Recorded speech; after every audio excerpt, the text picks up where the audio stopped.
¿La amiga de Megan? Sí, Rachel. Adelante. Toda su documentación. La policía me lo pidió. ¿Nos habíamos visto alguna vez? No, creo que no.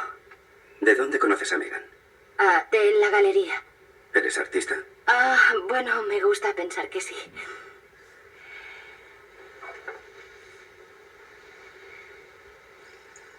Por teléfono me dijiste que querías contarme algo de Megan. ¿Quieres contarme?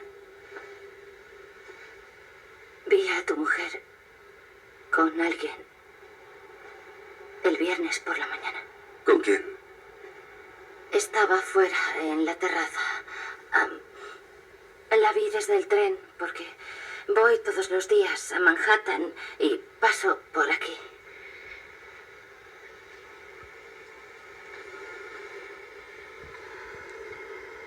Megan le besó. Se besaban.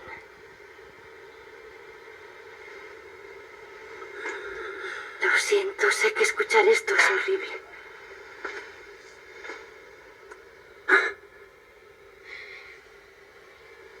Sé cómo te sientes.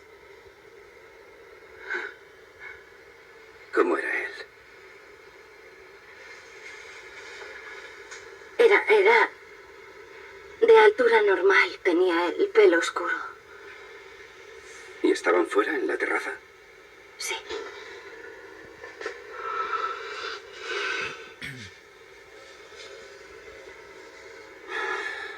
Mierda.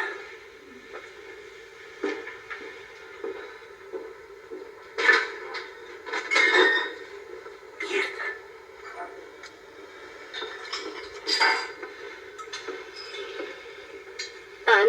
No, gracias.